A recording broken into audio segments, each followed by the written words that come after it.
नमस्कार, मैं हूँ मयूरिका और आप मेरे साथ बीएनएम टीवी पर देख रहे हैं मुद्दे की बात।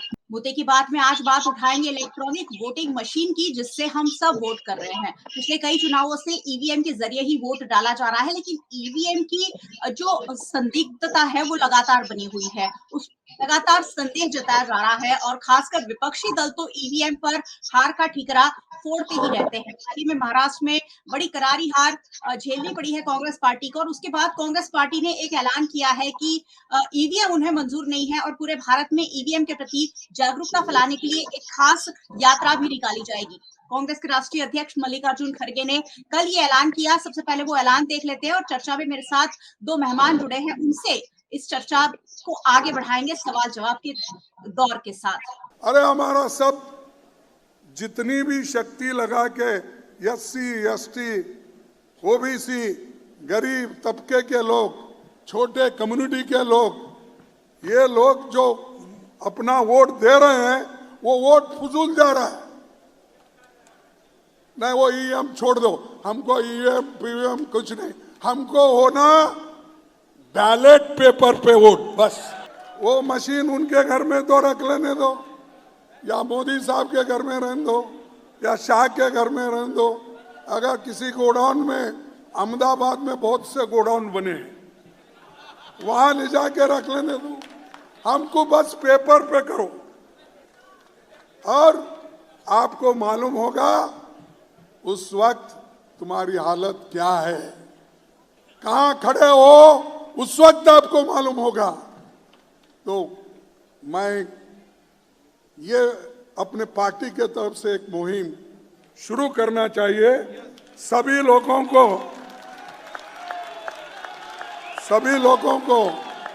कहना चाहिए, सभी पार्टियों को भी हम कहेंगे और राहुल गांधी जी के नेतृत्व में जैसा भारत जोड़ो यात्रा निकाले वैसा ही ये पेपर बैलेट पेपर हमको चाहिए।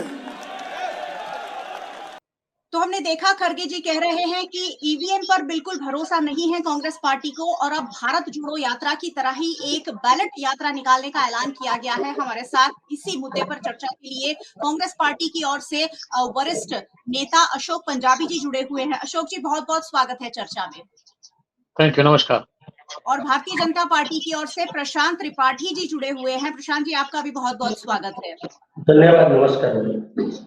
डिबेट का नियम ये कहता है कि जो सत्तारूढ़ पार्टी है उसी को पहला मौका मिलना चाहिए, लेकिन आज क्योंकि मुद्दा जो है कांग्रेस पार्टी से जुड़ा हुआ है तो सबसे पहले हम कांग्रेस पार्टी के प्रवक्ता से बात करेंगे कि आखिरकार ये जो बैलेट यात्रा होने जा रही है उसका क्या मकसद है और फिर देखते हैं इसे कैसे भारतीय जनता पार्टी के प्रवक्ता डिफेंड करते हैं। अशोक जी, भारत जोड़ो यात्रा बहुत सक्सेसफुल रही और लोकसभा चुनाव 2024 में बहुत अच्छे परिणाम भी कांग्रेस पार्टी को मिले, लेकिन अब ईवीएम पर जब ईवीएम को पूरे देश ने अपना लिया है, सीख लिया है, तब उस पर संदेह जताने का क्या कारण है? देखिए, सबसे पहले तो मैं आपको स्पष्ट कर दूं कि समग्र भारत ने ईवीएम को अपनाया है, ये बात एक भ्रम है। आम लोगों के अंदर भी आप किसी से भी बात करेंगे, मैं तो बरसों से बात करता हूं, आम लोगों में भी एक चर्चा चलती है कि जब तक ईवीएम रहेगा सत्य बाहर आना मुश्किल है। ये आम सामान्य इंसानों की बात करता हूं, बरसों पुरानी बात कर रहा हूं। और ईवीएम के बारे में शंकाओं का जो शुरुआत हुई है वो 2002-3 के बाद में, और सिर्फ कांग्रेस नहीं और भी कई बार कई लोगों ने शंका इसके बारे में व्यक्त की है। और एक साल पहले तो मस्क जो है उसने खुलेआम कहा था कि इसके अंदर छेड़छाड़ हो सकती है, जो इस समय ट्रंप का सबसे बड़ा जो सहयोगी है। ईवीएम का इस्तेमाल अमेरिका करता था, जापान करता था, ब्रिटेन करता था, लेकिन सभी देशों ने ईवीएम को बंद कर दिया और उसकी जगह बैलेट पेपर शुरू किया है। और सब जगह पर अमेरिका, ब्रिटेन, जापान सब जगह बैलेट पेपर है, मात्र अपने भारत के सिवा। जब ईवीएम 91 में शुरू हुई थी, 1992 में, तो उस समय पर इतनी टेक्नोलॉजी और ये सब इतना डेवलपमेंट नहीं हुआ था। लेकिन पिछले कुछ सालों से देखते हैं कि ऐसी चिप बन रही है। अब जब यहाँ से आप कंप्यूटर से आसमान में घूमने वाले रॉकेटों को कंट्रोल कर सकते हैं, तो इसमें भी कुछ ना कुछ गड़बड़ हो सकती है। इस प्रकार की शंकाएं आम शंकाएं हैं। महाराष्ट्र की मैं आपको बात करूं तो कुछ महीने पहले ही महाराष्ट्र में लोकसभा के चुनाव हुए थे। उसमें बहुत बड़े पैमाने पर कांग्रेस को और बाकी के जो अघाड़ी थे उनको सबको समर्थन मिला था। अब उसमें तो हम जानते हैं कि लोकसभा के इलेक्शन में सीधा मोदी सामने आते हैं, लेकिन उसके बावजूद भी बीजेपी की 223 सीटों से घट के 9 के 10 हो गई थी। अब अचानक 4-5 महीने में महाराष्ट्र में ऐसे क्या हो गया कि इतने बड़े पैमाने पर, चलिए थोड़ा 5% 10% सीटें आगे पीछे हो सकती है, लेकिन ऐसा तो क्या हो गया कि इतने बड़े पैमाने पर, और ये महाराष्ट्र में जो कुछ हो गया उसमें आम लोगों को भी शंका है। और एक गांव के लोगों ने तो इकट्ठा होकर जुलूस निकाला, महाराष्ट्र में सर्कस निकाला। गांव के सभी लोगों ने बोला कि भाई हमारे गांव में से सभी वोट हमने कांग्रेस को दिए थे, भारतीय जनता पार्टी को एक भी वोट हमने नहीं दिया था। हमारे गांव की बात कर रहे हैं हम। लेकिन जब ये ईवीएम खुला तो उसमें सारे के सारे वोट बीजेपी को कैसे चले गए? हमारा एक भी वोट हमारे पास में नहीं था। ये अखबारी समाचार है। महाराष्ट्र के अंदर इस प्रकार से पूरे गांव के लोगों ने ये किया। तो ईवीएम के साथ में छेड़छाड़ होना ये असंभव नहीं है। मैं आपको बताऊं, मोदी साहब जो मुख्यमंत्री थे तो उस समय पे मोदी साहब पे भी आक्षेप लगा था कि हर मशीन में छेड़छाड़ नहीं करते हैं। ये 10वीं मशीन ईवीएम का जो पोलिंग बूथों में एक को छोड़ के 10 नंबर, 10 के बाद 20 नंबर, और उन मशीनों के अंदर भी 10 से 15% वोट, एकदम नहीं 10 से 15% वो यहाँ से वहां हो जाते हैं। तो कुल मिलाकर पूरे बूथ में, विधानसभा के विस्तार में 25 से 30 हजार मतों को आप बिल्कुल आसानी के साथ अपनी तरफ मोड़ सकते हो। अब 20-30 हजार मतों को अगर आप मोड़ते हो तो इसका मतलब ये हुआ कि जो है बिल्कुल आप लगभग विजय के नजदीक पहुंच जाते हो। फेरफार हो सकता है उसमें। अब कुछ लोग बोलते हैं वायनाड में क्यों नहीं किया? और वायनाड में जहां पर जनता का संपूर्ण विशाल बहुमत एक तरफ चलता हो तो इस प्रकार से मशीनों में करने में कुछ फायदा नहीं होता है। वो तमाम प्रकार की ईवीएम की मशीनों को नहीं कर सकते हैं। तो वायनाड में इसलिए नहीं कर पाए क्योंकि पूरा का पूरा हजूम और पूरा का पूरी जनता जो है वो प्रियंका को वोट देने वाली थी। लेकिन महाराष्ट्र में हुआ है, अभी यहाँ तक कि हरियाणा के अंदर भी शंका जा रही थी कि हरियाणा में भी करीबन 80 से 90% बैटरी गई है। वहां पे तो 22 विधानसभा के मत विस्तारों में उनके ईवीएम की बिल्कुल रिपोर्ट जो है वो इलेक्शन कमिश्नर को दी हुई है। लेकिन हम जानते हैं इलेक्शन कमिश्नर तो प्रधानमंत्री जी जैसा कहें वैसे करने वाले हैं, उनको किसी को भरोसा नहीं है। ये पहला इलेक्शन कमिश्नर ऐसा हिंदुस्तान में कि जिस इलेक्शन कमिश्नर पे किसी को विश्वास नहीं है। और उल्टा आप ये समझ सकते हैं कि बैलेट यात्रा का मतलब क्या है। अब किसी भी नागरिक को पूछो, एक ही बात वो बोलेंगे, 10 में से 8 मैं आपको दावे के साथ कह सकता हूँ कि ईवीएम की मशीन के साथ में छेड़छाड़ सत्ताधारी पक्ष ही कर सकता है, क्योंकि उनके पास में तमाम प्रकार के साधन होते हैं, सत्ता होती है, तो छेड़छाड़ हो सकती है। तो क्यों नहीं बैलेट पेपर पर आज हम मांग कर रहे हैं? तो क्या बात है? अगर भारतीय जनता पार्टी को इतना भरोसा विश्वास है अपने जन आधार पर, अपने गांवों पर, तो बैलेट पेपर में भी उनको उतना वोट मिलेगा जितना ईवीएम के अंदर मिल रहा है। तो बैलेट के बारे में जागृति लाना, क्योंकि फिर मैं वापस आपको ये बात दोहराना चाहता हूँ कि अमेरिका, जापान, ब्रिटेन ने ये निकाल दिया कि वहां पर ये शंकाएं थी, वहां पर ये गड़बड़ें थी, तो यहाँ पे क्यों नहीं? हिंदुस्तान के अंदर भी अब जब मांग उठ रही है तो बैलेट यात्रा जो राहुल जी निकाल रहे हैं उसके पीछे मकसद यही है कि आम लोगों तक सच्चाई को पहुंचाया जाए। ये गलत आरोप लगाते हैं कि कांग्रेस हारती है तो बोलते हैं जीतते, तो हार जीत का सवाल ही नहीं है। और कई सालों से ये मांग उठ रही है और कई लोग उठा रहे हैं। बस मुझे इतना कहना है। हाँ, काफी सारे सवाल है मेरे मन में, लेकिन वापस लौटूंगी आपके पास। भारतीय जनता पार्टी के जो प्रवक्ता हैं प्रशांत जी हमारे साथ जुड़े हुए हैं, उनसे भी जान लेते हैं कि ये हमेशा ही जब हार होती है तब ईवीएम की बात क्यों निकलती है। भारतीय जनता पार्टी हमेशा ही ये आरोप लगाती रही है विपक्षी दलों पर कि आप ईवीएम पर अविश्वास तभी करते हैं जब आपकी हार होती है। अब बैलेट पेपर पर चुनाव कराने की मांग की जा रही है। प्रशांत जी क्या कहेंगे इस पर? मैं समझता हूँ मेरे सीनियर मित्र ने जिस तरह से ईवीएम के बारे में कहा, सरकार के बारे में कहा, बीजेपी का misuse of power type of ऐसी बातें कही, तो मुझे ऐसा लग रहा है कि आजकल कांग्रेस जैसे कुछ बचकाना यानी इमेच्योर, इरेशनल, अनरिलायबल और इररिलेवेंट बातें कर रही है। अभी उनके दृष्टि से देखें तो ईवीएम हरियाणा में ठीक चलता है, झारखंड में ठीक चलता है, कर्नाटक में ठीक चलता है, वायनाड में ठीक चलता है, और महाराष्ट्र में आके बिगड़ जाता है। तो ये बचकाने सी बातें करके कांग्रेस क्या साबित करना चाहती है? वो प्रजातंत्र पे, प्रजा के मत पे, प्रजा का जो मूड है, जनता ने जो वोट दिए थे, जनता ने जो मैंडेट दिया भारतीय जनता पार्टी को, कहीं ना कहीं उसको अपमानित कर रहे हैं। या तो फिर इस देश की जो अपने देश की संवैधानिक संस्था है, कहीं ना कहीं मोदी जी को और भारतीय जनता पार्टी को कोसते में वो लोग हमारे देश की जो परंपरा है, हमारे देश की जो संवैधानिक ताकत है, हमारे देश की जो संवैधानिक सत्ता है, उन पे प्रश्न करते हैं। कांग्रेस 140 साल जूनी पार्टी, 140 साल पुरानी पार्टी है, एक इनमेच्योर सा, एक इररिलेवेंट सा। मैं आपको बताऊं, अगर कांग्रेस के मित्र को मैं पूछूं कि जब हमारी लोकसभा के इलेक्शन में 240 सीटें हो गई और कांग्रेस की 40 से 99 हुई, तो उस समय क्या ईवीएम ठीक था? जब कर्नाटका में सरकार बनी तब तो आपने नहीं बताया कि ईवीएम ठीक है कि नहीं। हरियाणा में जब भारतीय जनता पार्टी की सरकार इतने लाखों करोड़ों लोगों के वोट से बनी, जिनको प्रजा ने मैंडेट दिया, जनता ने आदेश दिया, जनता ने सेवा करने का मौका दिया, उस जनता का कहीं ना कहीं कांग्रेस अपमान कर रही है। मैं ऐसा समझता हूँ, अगर जो उन्होंने बात की, तो जब उन्होंने न्याय यात्रा की, अरे भाई जनता ने आपको इतने साल मौका दिया, तब तो आपने किसी का न्याय नहीं किया। और जब भारतीय जनता पार्टी विकास के, न्याय के काम कर रही है, तो आप न्याय यात्रा निकाल रहे हैं। अभी आप ईवीएम पे आ गए क्योंकि आप महाराष्ट्र में हार गए। अरे भारतीय जनता पार्टी सबसे बड़ी पार्टी थी, वहां पे चुनाव लड़ने वाले, और आपका क्या हुआ? झारखंड में आपका क्या हुआ? जेएमएम प्लस बन के रह गए।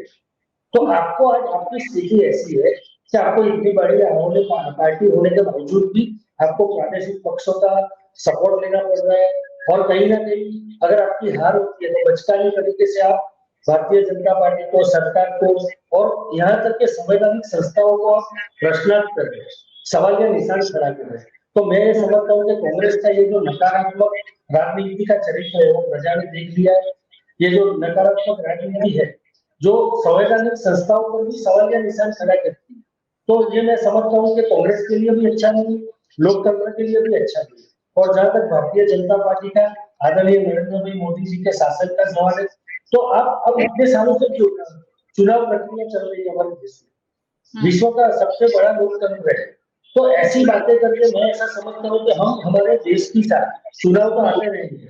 आज भारतीय जनता पार्टी जीती है, कहीं कांग्रेस जीत रही है, कल भारतीय जनता पार्टी नहीं होगी तो कांग्रेस, और इस देश का लोकतंत्र, इस देश की जो प्रतिष्ठा है, भारत माता का जो गौरव आदरणीय प्रधानमंत्री जी ने बढ़ाया है, तो कहीं ना कहीं कांग्रेस के नेता राहुल गांधी जी जैसे नेता विदेश में जाके भी हमारे देश की बुराई करते हैं, और हमारे देश की संवैधानिक संस्थाओं को, हमारे देश के यहाँ तक के जब महाराष्ट्र जैसे इतने बड़े राज्य में प्रजा ने जितने वोट दिए, उस वोट का, उस मतदान का, मैं समझता हूँ कांग्रेस ऐसी सब बातें करके अपमानित कर।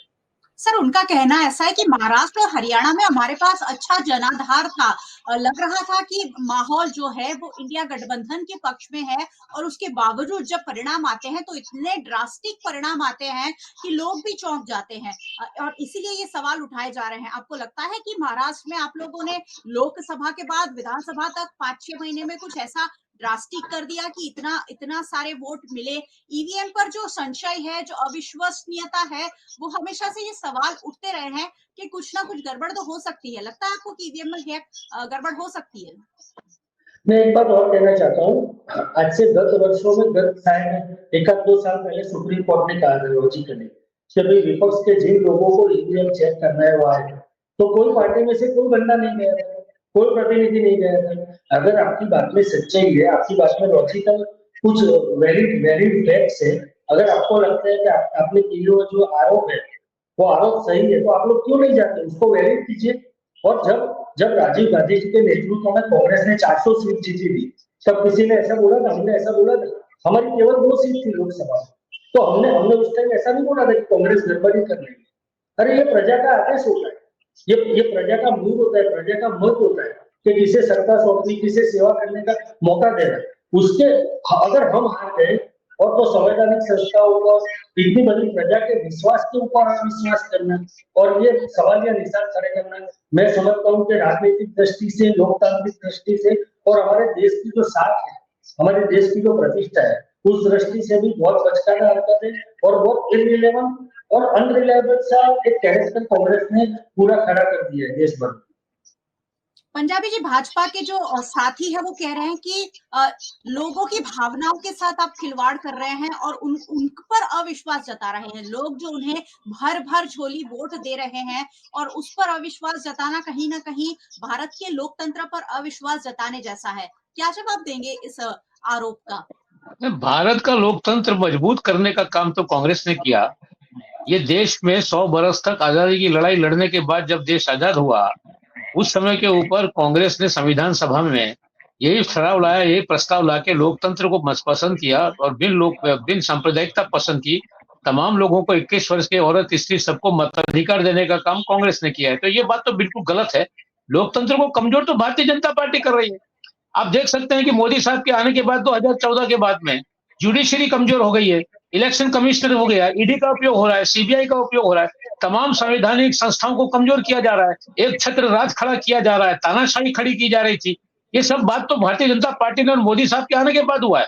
2013 में यही सुप्रीम कोर्ट ने कहा था, सुप्रीम कोर्ट का 2013 का जजमेंट उठा के देखिए तो उसने ये कहा था कि ईवीएम के साथ में छेड़छाड़ हो सकती है। एक साल पहले मस्त ने कहा था कि छेड़छाड़ ईवीएम के साथ में हो सकती है। अब मैं ये बात भी आपको बता दूं, सुप्रीम कोर्ट ने खारिज किया था ये मामला कि ऐसा कुछ नहीं है। अब नहीं, वो अभी की बात मैं 2013 की आपको बात कर रहा हूँ। सुप्रीम कोर्ट ने जो अभी कहा है, मैं 2013 का भी जजमेंट है, उसके अंदर सुप्रीम कोर्ट ने कहा कि ईवीएम के साथ में छेड़छाड़ हो सकती है। और मैं याद दिला दूं, विदेश की बात बार बार भारतीय जनता पार्टी के मित्र करते हैं कि भारत को बदनाम, भारत को बदनाम। अरे भारत को बदनाम तो आप लोगों ने किया। मैं याद दिलाना चाहता हूं हमारे साथी को, 2014 के बाद प्रधानमंत्री बनने के बाद जब पहली यात्रा प्रधानमंत्री जी ने चीन की थी, बेजिंग के अंदर देश के प्रधानमंत्री ने खुलेआम कहा था, जिसके वीडियो आज भी सबके पास है, कि 2014 से पहले भारत के अंदर जन्म लेना एक पाप समझा जाता था। लोग सोचते थे कि कहां मैंने इस देश में जन्म लिया, आते वाले जन्म में मैं भारत में जन्म नहीं लूंगा। इस प्रकार की बात तो प्रधानमंत्री राहुल गांधी तो कोई संवैधानिक परिस्थिति में वो टाइम पर नहीं थे। देश के प्रधानमंत्री ने कहा, सारी दुनिया जानती है। देश को बदनाम करने की बात तो प्रधानमंत्री ने चीन में जाकर की है, इससे कोई इनकार नहीं कर सकता है। और रही बात दूसरी, तो दूसरी बात बिल्कुल साफ है कि जब ईवीएम लाने की बात कांग्रेस ने की थी, कांग्रेस ईवीएम लाई है, मैं मानता हूं कांग्रेस ईवीएम लाई है 1991 और 92 में। लेकिन हमारे साथी को याद दिलाना चाहता हूं कि ईवीएम का विरोध उस समय किसने किया था? उस समय लालकृष्ण आडवाणी जी के नेतृत्व में भारतीय जनता पार्टी दिल्ली, बंबई सभी जगह जुलूस निकाल रही थी, ईवीएम का विरोध कर रही थी। ईवीएम पर भरोसा नहीं था। आज हमको भरोसा इसलिए नहीं है क्योंकि 20-25 साल में जिस प्रकार से टेक्नोलॉजी का डेवलपमेंट हुआ है, टेक्नोलॉजी का इस्तेमाल किया जा रहा है।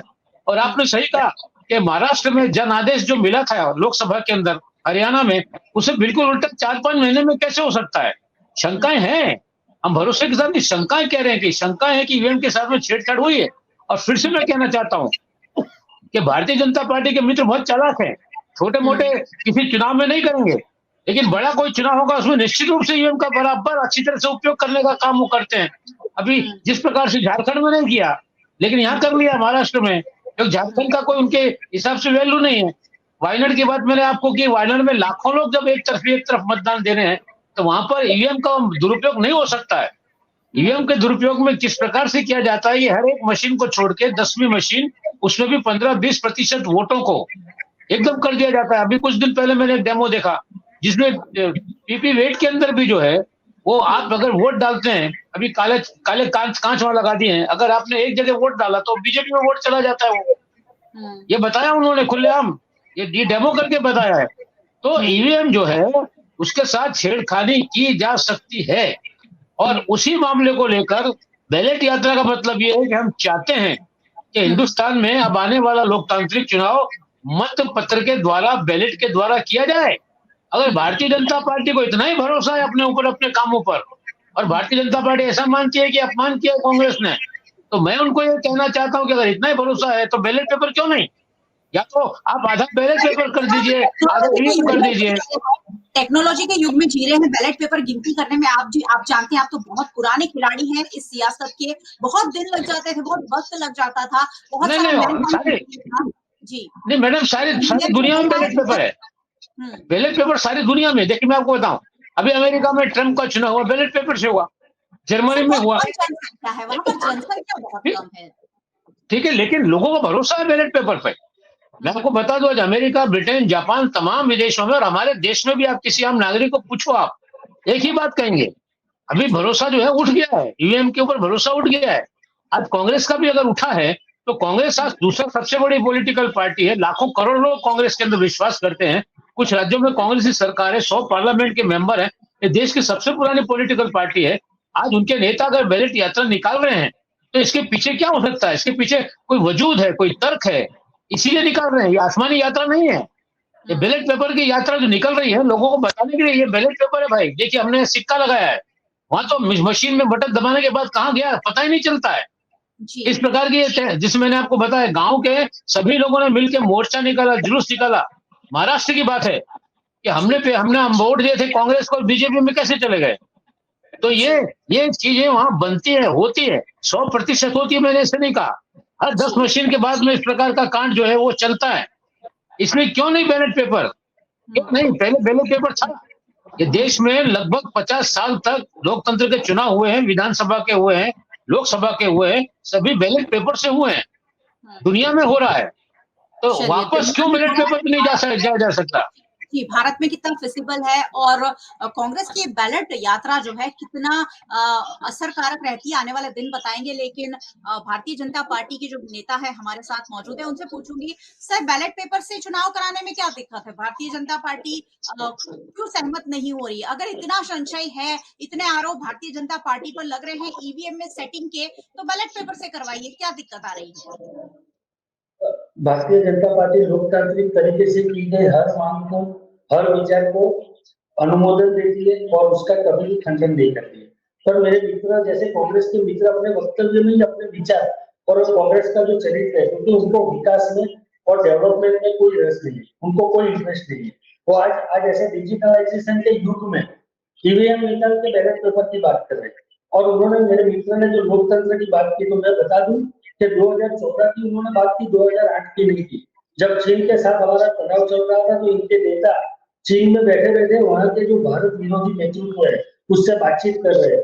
तो बताओ जनता के लिए वो क्या बात कर रहे हैं? और लोकतंत्र की रक्षा उसे कहते हैं कि जिस देश में 50 साल में आपने नहीं किया, वो नरेंद्र मोदी जी ने 80 प्रशांत भाई, प्रधानमंत्री जी ने खुद ये कहा था, भारत में जन्म लेना पाप माना जाता था।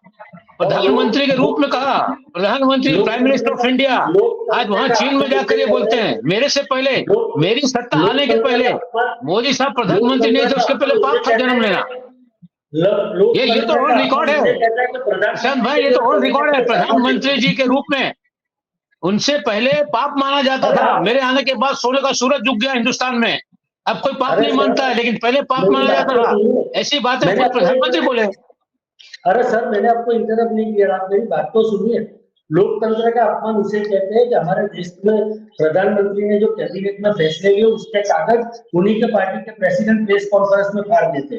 तो ये इतनी प्रतिष्ठा रखते खुद के प्रधानमंत्री। ईडी का उपयोग करो, सीबीआई का उपयोग करो, जुडिशरी को खत्म करो, इलेक्शन कमिश्नर जब चाहे बदली न हो। ये लोकतंत्र का अपमान नहीं है। अरे ये लोकतंत्र का अपमान नहीं है। आप लोगों के मुंह में लोकतंत्र की ये बातें शोभा नहीं देती है, क्योंकि आप ही लोग थे कि जिन्होंने लोकतंत्र की बात तो आपके मुंह में शोभा नहीं देती। आप तो लोकतंत्र के दुश्मन हैं। लोकतंत्र में जीत कर लोकतंत्र को खत्म करना चाहते हैं। आप ही लोग थे, आप ही लोगों ने, क्योंकि लोकतंत्र में गरीबों की आवाज सुनी जाती है, लोकतंत्र में गरीबों की बात मानी जाती है। लोकतंत्र की बात न करे वही बेहतर है। जनता सब देख रही है, आपकी बचकाने हरकतें, आपकी गैर जिम्मेदार वक्तव्य सब जनता। आप तो अमीरों के अमीर कर रहे हैं, गरीबों को गरीब बना रहे हैं। आपके राज में अमीर अमीर हो रहा है, मुट्ठी भर पूंजीपतियों के हाथ में सारी देश की दौलत इकट्ठा हो रही है, मध्यम वर्ग बर्बाद हो रहा है। हरियाणा, झारखंड और महाराष्ट्र की बात की, तो मैं उनको बता दूं, क्या लोकसभा का चुनाव छोटा चुनाव था? अगर भारतीय जनता पार्टी ने अगर कुछ गड़बड़ी की होती तो क्या लोकसभा में खाली 240 सीट आती और 40 से आपकी 100 सीट हो गई? उसमें कोई गड़बड़ी नहीं है क्या? अरे आप समझिए, थोड़ा सकारात्मक आप सोच सकते हैं ना, थोड़ा आत्मचिंतन करिए और देखिए हम 2 से। तो आइए बैलेट पेपर पे आइए, बैलेट पेपर पर आइए। क्या डर है? 40 तक पहुंच गए। ये क्या डर है? ये लोकतंत्र में आपको डर क्या है? आपने लोगों का क्या गुजारा, अब खुद चिंतन। नहीं तो बैलेट पेपर पे आइए, बैलेट पेपर से क्या नुकसान है? तो ईवीएम में बैलेट पेपर में ताकत है तो सारा हिंदुस्तान मान रहा है ये बात, बैलेट पेपर की बात। एक काम करते हैं, अपने कर्नाटक से शुरू करते, अपने एक्सपेरिमेंट बिल्कुल, जहां से करना है वहां से हम तैयार हैं। हम तैयार हैं। ये देश की सबसे पुरानी लोकतांत्रिक पार्टी कांग्रेस है। कांग्रेस ने बहुत से उतार चढ़ाव देखे हैं, कांग्रेस ने बहुत उतार चढ़ाव देखे हैं, हम सत्ता के सारी दुनिया को बदलते देखा है। हम सत्ता के लिए राजनीति नहीं करते। आप पहले अपने कांग्रेस ने सारे उतार चढ़ाव देखे हैं। अरे कांग्रेस ने पहला विश्व युद्ध देखा है, दूसरा विश्व युद्ध देखा है। कांग्रेस के मुकाबले आप नहीं पहुंच सकते। कांग्रेस के अनुभव के मुकाबले में भारतीय जनता पार्टी बालक है, बच्चा है अभी छोटा सा, अनुभव के आधार पे। आपने जो भ्रमणाएं फैलाई थी, 140 साल पुरानी पार्टी है, आजादी का आंदोलन लड़ा है। आजादी की लड़ाई में आप कहाँ थे? आप कहीं नहीं थे आजादी की लड़ाई में। अरे आप जनता के बीच में प्रशांत भाई, मैंने कई बार कहा और आज आपको भी कहता हूं मैं, 42 में भारत छोड़ो आंदोलन, गांधी जी ने क्विट इंडिया का आंदोलन दिया था, उस समय पर कहाँ थे आरएसएस और महासभा?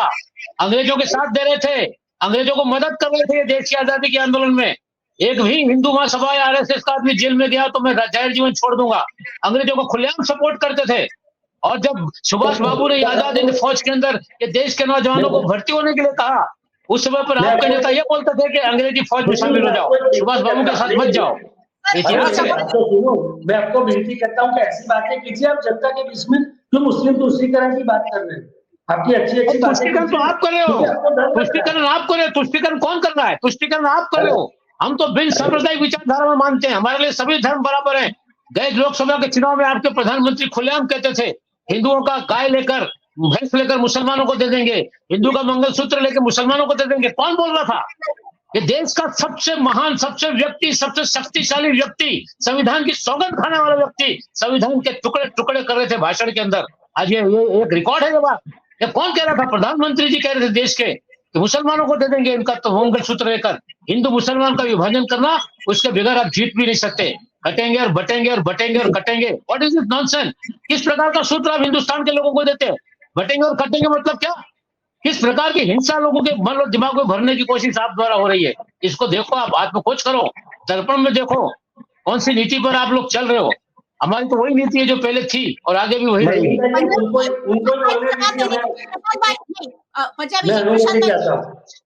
चलिए जवाब दीजिए। काफी सारे आरोप लगाए, आप उन पर तुष्टीकरण के आरोप लगा रहे हैं, लेकिन आप पर हिंदुत्व के नाम पर लोगों को भरमाने के आरोप लगते हैं, तो वो आप पर आरोप लगा रहे हैं। जवाब दीजिए। ये तुष्टीकरण नहीं है, ये तुष्टीकरण नहीं है। तुम करोगे पाप और हम करेंगे लीला। अब उनको बोलने नहीं दीजिए। मैं दूसरे प्रोग्राम में आप बोलिए, आप बोलिए प्रशांत जी, आप बोलिए। जी जवाब दीजिए प्रशांत भाई। जवाब तो जनता ने दे दिया है मैडम, जवाब जनता ने दे दिया। उनके जो सब झूठ थे जो लोकसभा के चुनाव के दौरान उन्होंने लगाए, जनता जान रही है कांग्रेस में कितनी विश्वसनीयता है। और उनकी जो तुष्टीकरण की राजनीति, उनके जो डबल स्टैंडर्ड्स है सनातन के बारे में, उनके नेता कैसे अनफ शनफ भाषण दे रहे, और कांग्रेस जैसी इतनी बड़ी पार्टी चुपचाप सब सहन कर लेती है। राम मंदिर की प्रतिष्ठा में जाने के लिए उनको डर लग रहा है और इफ्तार पार्टियां करने में उनको डर नहीं लग रहा है। उनके साथी पक्ष के लोग अखिलेश यादव जैसे वो सनातन विरोधियों को साथ में लेके घूमते हैं, और जो हिंदुओं पर और सनातनियों पर अत्याचार करते आज वो कांग्रेस के और उनके इंडी गठबंधन के नेता बने घूमते रहते हैं।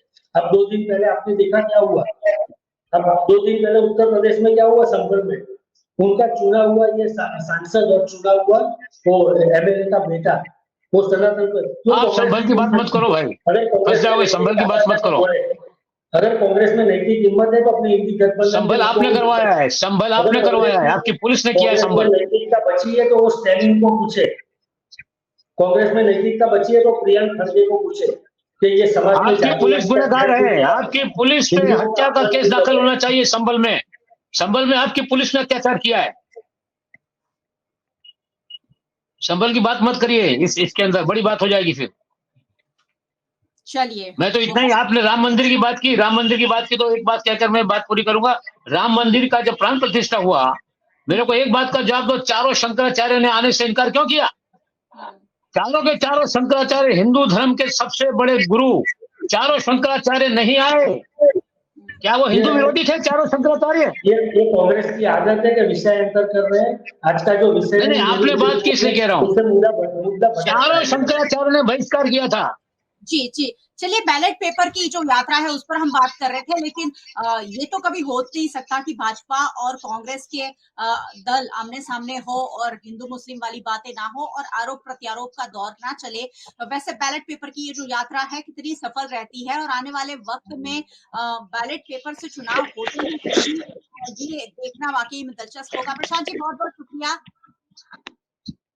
अशोक जी आपका भी बहुत बहुत शुक्रिया हमारे साथ जुड़ने के लिए।